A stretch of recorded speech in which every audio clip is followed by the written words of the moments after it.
Hi, ഞാൻ doctor Bibin James, saint Joseph hospital കരുവഞ്ചാലിലെ general സർജനാണ്. നമ്മൾ വളരെയധികം കേൾക്കുന്നൊരു പേരാണ് ലാപ്രോസ്കോപ്പിക് സർജറി എന്ന് പറയുന്നത്. എന്താണ് ഈ ലാപ്രോസ്കോപ്പിക് സർജറി? ലാപ്രോസ്കോപ്പിക് സർജറി എന്ന് പറയുന്നത് ഒരു മിനിമൽ ഇൻവേസീവ് ടെക്നിക്ക് ഓഫ് സർജറിയാണ്. അതിൽ വളരെ ചെറിയ ദ്വാരങ്ങൾ വഴി ഓപ്പറേഷൻ ചെയ്യുക എന്നുള്ളതാണ്.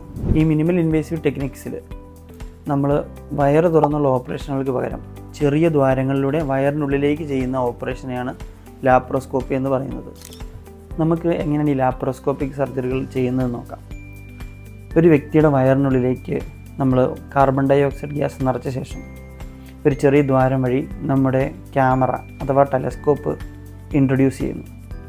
ആ ഇമേജസ് നമ്മൾ ഒരു സ്ക്രീനിലേക്ക് നമ്മൾ പ്രൊജക്റ്റ് ചെയ്ത ശേഷം ആ വിഷനിലാണ് നമ്മൾ ഓപ്പറേഷനിൽ കണ്ടിന്യൂ ചെയ്യുന്നത്. ഈ മുറിവിൻ്റെ വലിപ്പം വളരെ ചെറുതായതുകൊണ്ട് തന്നെ വേദന വളരെ കുറവായിരിക്കും ഈ സർജറികൾക്ക്. അതുമാത്രമല്ല ബ്ലീഡിങ്ങിനുള്ള ചാൻസും കുറവായിരിക്കും.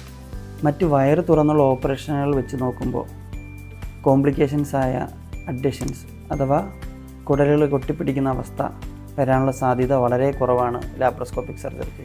വയറിനുള്ളിലേക്ക് ക്യാമറ കടത്തി നോക്കുന്നതിനാൽ വയറിനുള്ളിലെ അസുഖങ്ങളുടെ അവസ്ഥ പൂർണ്ണമായി നമുക്ക് കാണാൻ പറ്റും എന്നുള്ളത് അഡ്വാൻറ്റേജാണ്. നമുക്ക് ഏതൊക്കെ തരം ഓപ്പറേഷനുകൾ ലാപ്രോസ്കോപ്പി വഴി ചെയ്യാമെന്ന് നോക്കാം.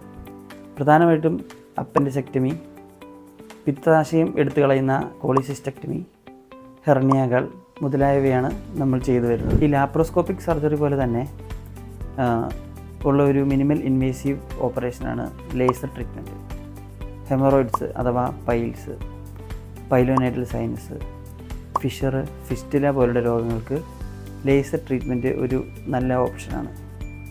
മിനിമൽ ഇൻവേസീവ് സർജറി ആയതുകൊണ്ട് തന്നെ വേദന വളരെ കുറവായിരിക്കും, മുറിവ് വളരെ കുറവായിരിക്കും, പെട്ടെന്ന് തന്നെ ഹോസ്പിറ്റലിൽ നിന്ന് പോകാനും ജോലിയിൽ പ്രവേശിക്കാനും സാധിക്കും. ഇതുകൊണ്ടാണ് ലാപ്രോസ്കോപ്പിക് സർജറീസ് മറ്റ് സാധാരണ ഓപ്പറേഷൻ വെച്ച് നോക്കുമ്പോൾ മികച്ചു നിൽക്കുന്നതെന്ന് പറയാം.